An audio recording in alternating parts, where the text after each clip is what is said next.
అనకాపల్లి జిల్లా రాంబిల్లి మండలంలో ఓ మైనర్ బాలికను హత్య చేసిన నిందితుడిని పట్టుకొని తగిన శిక్ష పడేలా చూస్తామని రాష్ట్ర హోంశాఖ మంత్రి వంగలపూడి అనిత తెలిపారు.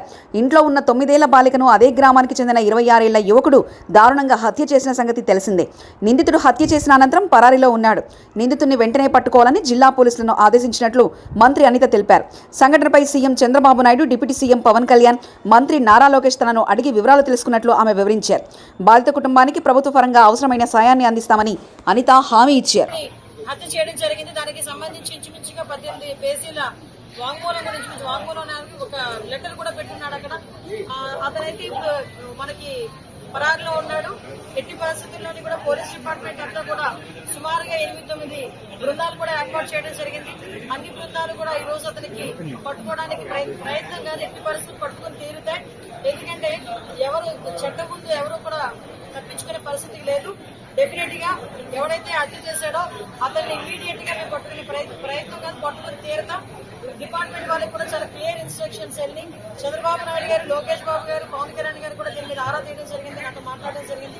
డెఫినెట్ గా ఎట్టి పరిస్థితుల్లోని నిందితుడు ఎవరైతే ఉన్నాడో అతి తొందరగా వీలైతే ఈ రోజు రేపటిలోనే నిందితుడిని పట్టుకుని అరెస్ట్ చేసే పరిస్థితి. నిజంగా అదే కనుక జరిగితే, నిజంగా అమ్మాయి దగ్గర నుంచి కంప్లైంట్ వెళ్ళి ఆ పోలీసులు కనుక పట్టించుకోలేదన్న సంగతి తెలిస్తే డెఫినెట్ గా ఏ పోలీస్ అయితే ఆ పోలీసు మీద చర్యలు తీసుకుంటాం.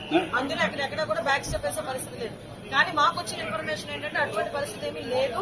చాలా సడన్ వచ్చి అతను హత్య చేసి వెళ్ళాడు అన్నది మాకు వచ్చిన ఇన్ఫర్మేషన్. నిజంగానే బ్రదర్ కూడా చాలా ఇనిషియేషన్ తీసుకున్నాడు. ఇంతకు ముందు కూడా తను బెంగళూరులో పనిచేసేవాడు. ఇనిషియేషన్ తీసుకుని అబ్బాయి నుంచి 26 సంవత్సరాలు, అమ్మాయి చూస్తే 13 సంవత్సరాలు వేసి నిందితుడు ఎవరైతే ఉన్నాడో అబ్బాయి కూడా 26-27 సంవత్సరాలు వేసి. సో ఈ సిచ్యువేషన్స్ లోనే వాళ్ళందరికీ చాలా సేఫ్ గార్డ్ చేశాడు. కానీ దురదృష్టంతో అమ్మాయిని కాపాడుకోలేకపోయాడు. కానీ ఎన్ని పరిస్థితుల్లో నిందితుడైతే ప్రభుత్వం తరపు నుండి ఎటువంటి సాయం కంపల్సరీగా చంద్రబాబు నాయుడు గారితో మాట్లాడతాం. ఎటువంటి పరిస్థితుల్లో అమ్మాయి చిన్నపిల్ల, మైనర్ బాలిక, అమ్మాయికి ప్రభుత్వం నుంచి అందాల్సిన సహాయ సహకారాలన్నీ కూడా అందిస్తాం. సంఘటన జరుగుతున్న సందర్భంలో పోలీస్ డిపార్ట్మెంట్ కూడా చాలా ఫర్మ్ గా ఉన్నారు. లాస్ట్ టైం మీరు చూసారు, చీరాల సంఘటన జరిగింది. చీరాల సంఘటన జరిగిన తర్వాత సుమారుగా 36 గంటలు నిందితులు పట్టుకుని నేను రిమాండ్ కూడా పంపించుకున్నాను. ఎక్కడ ఏమి జరిగినా చాలా యాక్టివ్ గా పోలీస్ డిపార్ట్మెంట్ పనిచేస్తున్నారు. ఎక్కడ జరగకుండా ఉండే బాధ్యత కూడా తీసుకుంటున్నాం. వీటన్నిటికీ కూడా మూల కారణం గాంజాయి మత్తులో చాలా మంది చేస్తున్నారు, డ్రగ్స్ మత్తులో చేస్తున్నారు. కాబట్టి వాటిని పూర్తిగా ప్రక్షాళన చేయడానికి ఒక క్యాబినెట్ సబ్ కమిటీని కూడా ఏర్పాటు చేసుకుని మొన్ననే మేము టాస్క్ ఫోర్స్ కూడా ఏర్పాటు చేయడానికి సిద్ధంగా ఉన్నాం. ఒక టోల్ ఫ్రీ నెంబర్ అన్ని కూడా ఏర్పాటు చేస్తాం.